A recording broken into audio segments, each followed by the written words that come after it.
आप हैं निष्कर्ष भारत के साथ और मैं हूं मनोज चतुर्वेदी। आखिर बीजेपी जिनकी माला जपती रही उन्हीं ने हरा दिया बिहार में भाजपा को। जी हां, हम बात कर रहे हैं मुख्यतः 3 सीटों, आरा, बक्सर और पाटलिपुत्र। आखिर क्यों बीजेपी इन 3 जगहों पर हारी और अच्छी खासी शिकस्त मिली उसे। यदि हम बात कर लें कि आखिर क्यों हारी बीजेपी, तो मैं तीनों इन सीटों का आपको विवरण बता देता हूं कि आखिर इन तीनों सीटों पर हारने का बीजेपी का कारण क्या बना। हम आपको इतना भी बता दें कि यूपी की हार बड़ी हार है, लेकिन बिहार की भी हार उससे कम बड़ी नहीं है, क्योंकि 3 ऐसी सीटें भाजपा ने हारी है जिन सीटों पर उसका हमेशा से वर्चस्व रहा है। जी हां, हम बात करते हैं पहले पाटलिपुत्रा सीट की। पाटलिपुत्रा सीट बिहार की राजधानी पटना में 2 सीटें हैं, पहली पटना साहिब और दूसरी पाटलिपुत्रा। पटना साहिब सीट पर कायस्थ और ओबीसी वोटरों की अच्छी खासी तादाद है, जबकि पाटलिपुत्र में स्वर्ण यानी कि भूमिहार और ब्राह्मण वोटरों के साथ ओबीसी और दलित वोट भी काफ़ी तादाद में है। खास तौर पर स्वर्ण वोटर ही पाटलिपुत्र में जीत हार तय कर देते हैं।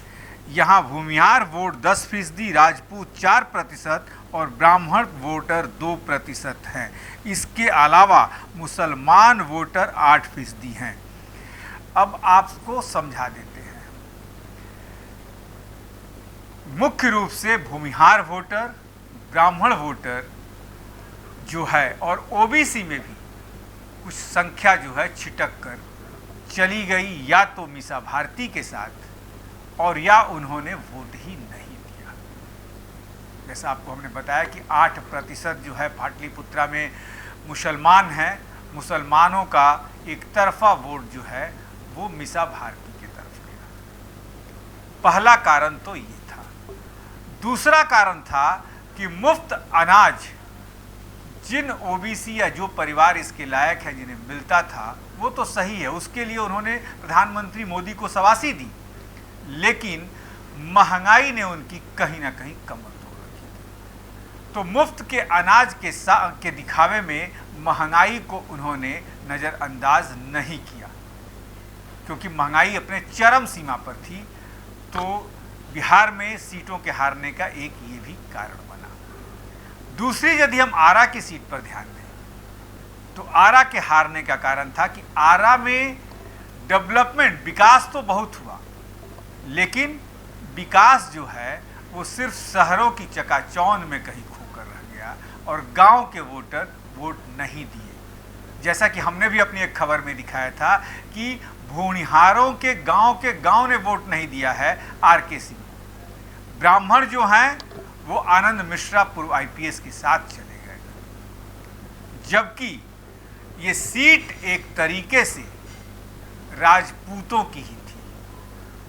आरा सीट राजपूतों की ही थी और राजपूत भी यहां से छिटक लिए। वो आरके सिंह के साथ नहीं जाकर या वोट नहीं देकर उन्होंने बीजेपी को हराने का काम कर दिया। तीसरी, यदि हम आते हैं बक्सर सीट पर, भाजपा के भीष्म पितामह कहे जाने वाले बिहार के भीष्म पितामह कैलाशपति मिश्रा का ये गृह जिला है। भाजपा की एक तरीके से ये सीट अपने घर की सीट होती थी, लेकिन आखिर क्या हुआ कि इस सीट पर भाजपा को फिर इस बार मुंह की खानी पड़ी। कहीं ना कहीं भीतरघात ने काम किया। अश्वनी चौबे ने कहीं कुछ ब्राह्मण लॉबी को रोका कि मिथिलेश तिवारी को हराया जा सके। ब्राह्मण लॉबी जो है मिथिलेश तिवारी को बाहरी बताकर आनंद मिश्रा के तरफ झुकी और जो राजपूत वोटर हैं वो सुधाकर सिंह की तरफ चले गए। ये भी हार का बक्सर में एक कारण है। और सबसे बड़ा कारण जो है वो जो 21 साल तक के नौजवान हैं वो तेजस्वी यादव के साथ चले रोजगार के मुद्दे पर, लेकिन तेजस्वी यादव का रोजगार देने का ये मुद्दा हमारे ख्याल से कहीं ना कहीं बिहार में रंग नहीं लाया। और रंग नहीं लाने का कारण ये है कि कहीं ना कहीं जब 26 सीटों पर तेजस्वी यादव लड़ रहे थे तो उन्हें मात्र 4 सीटें आई हैं। वहीं कांग्रेस 9 पर चुनाव लड़के 3 सीटें जीत लेती है। माले 3 पर चुनाव जीत के 3 सीटें जीत लेती है। अब आप बता सकते हैं कि भाजपा कहीं ना कहीं अपने अंदरूनी सियासत का शिकार हुई बिहार में, और सबसे जो बड़ी शिकार हुई कि मन मुताबिक उम्मीदवार नहीं मिलना। जी हाँ, मन मुताबिक उम्मीदवार नहीं मिला, जिसके कारण भाजपा यहाँ से हारी बिहार से।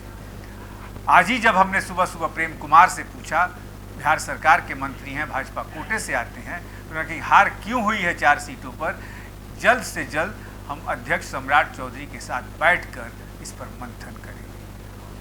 ठीक है, भाजपा भी मंथन करे, हम भी अंदरूनी खबरें निकालने की कोशिश करेंगे कि भाजपा के हार के पीछे क्या कारण रहे। ऐसी तमाम खबरों के लिए आप बने रहिए हमारे साथ। नमस्कार।